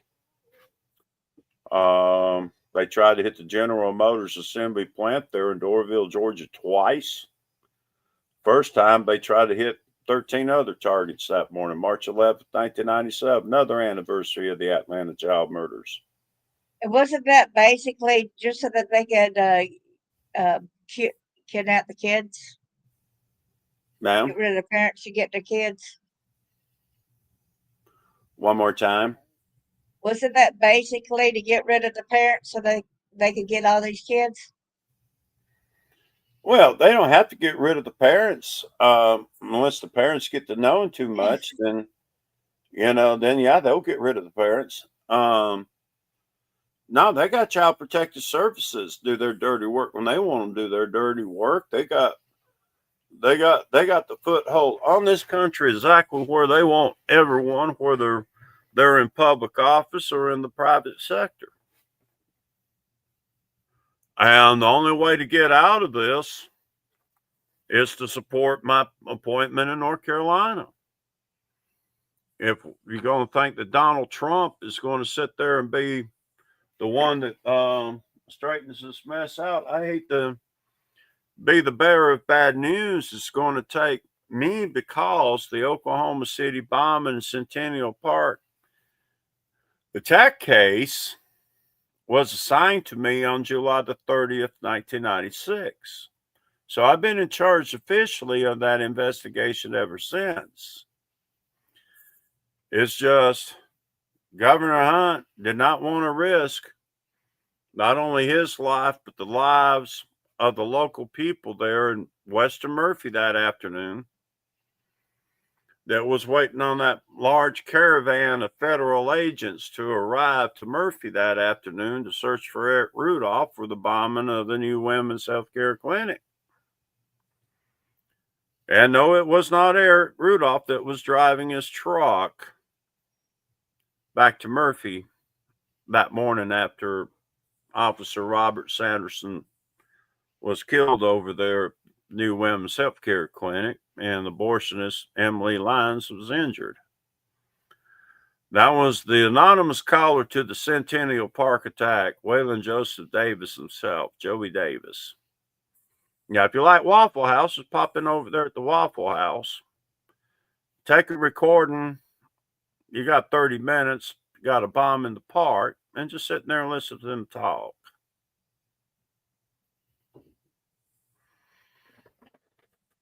But I encourage people to contact Lieutenant Governor Rachel Hunt, start calling her, but to let her know that when I do arrive in Raleigh the next time, I do expect her and I to finish our jobs. And I hope everybody gives me your prayers and support.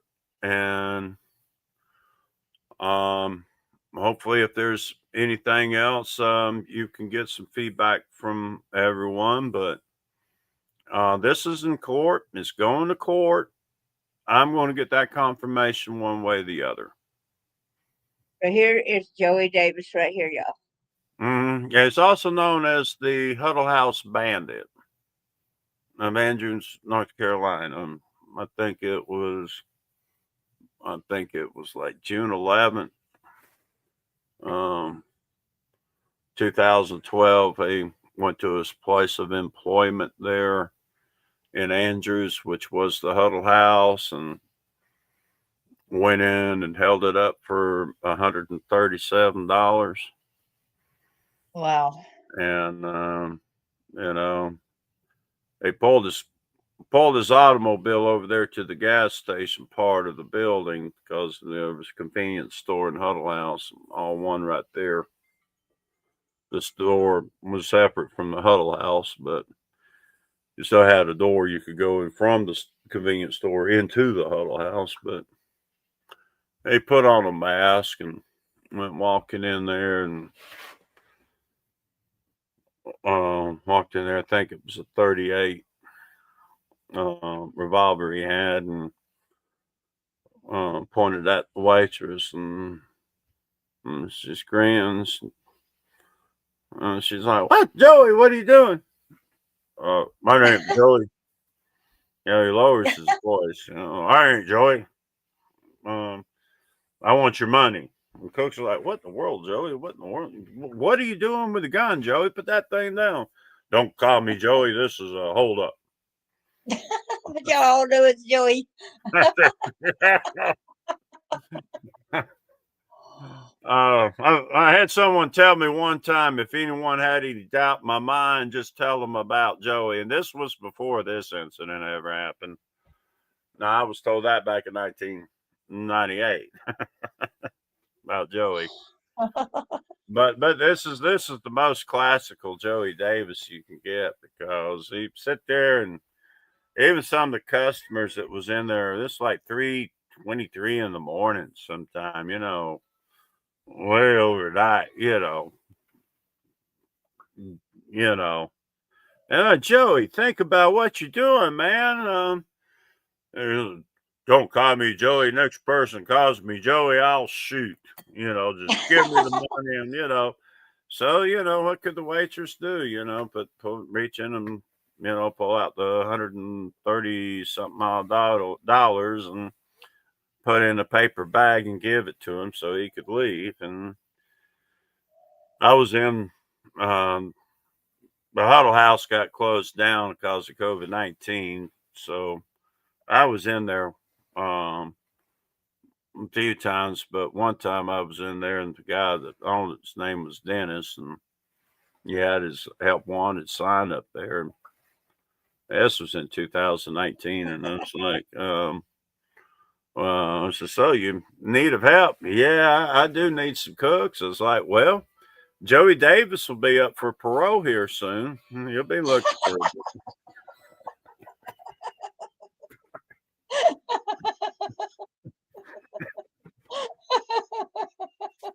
Okay. I want to tell y'all, Friday, I would have a friend that's going to come in here. She's going to interview me on this channel. And because I told her I needed somebody to come in here and ask me questions live, on my channel about my story. And that's going to help her. And then the next time that she's going to be around, probably Penelope would then be sharing her story at another time. Yeah. So I hope that y'all come Friday. It should be at 4 Eastern and 3 Central Standard Time. And I thank you so much, Charles and Eric Kiss, for coming in and sharing this information with us. You got us laughing also on top of, there's Well, been if some you horrible might stuff. go And up then you, to Waffle House and he's cooking, they just ask, hey, Joe, how was your trip to Boulder, Colorado, Christmas '96? Everybody have a good evening, and I sure appreciate y'all listening. And as I say, that word of the mouth advertisement is always done wait a good minute. for Hey, business. you can't leave us hanging. You can't leave us hanging with what you just said now, man. You said, okay, you asked Joey Davis, how was his trip there, that Christmas with John Benet Ramsey's thing? What did he end up saying? Yeah, he didn't make his $100 the morning after Christmas washing dishes there at the Waffle King like he did all the other years before because he was in Boulder, Colorado. And they came in trying to blame you, and they said, but Charles was here washing the dishes. Yeah, come back and then go in there and get something to eat and want to convince everybody I was their suspect in John Benet's murder. They had seen me out there night before Christmas Eve standing outside of a bar smoking a cigarette, and they definitely made themselves look like suspects when they got back from Boulder before New Year's.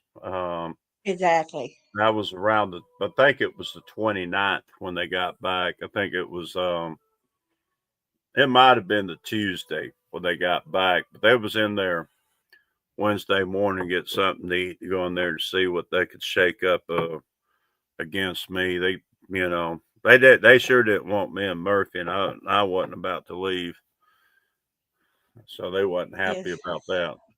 So we're praying for everything to turn around, and we'll pray for all of our safeties. And be sure you pray for Peggy because she got a dog bit. She had a dog bit on her hand and stuff. It's going to be a few weeks before she heals all the way. There's a lot of us that needs prayers. So y'all remember to even pray for our country and even your countries, Parkey. God bless each and every one of y'all. Thank you so much, Charles and Eric. thank you, everybody. Have a good evening. You too. Thank you. God bless.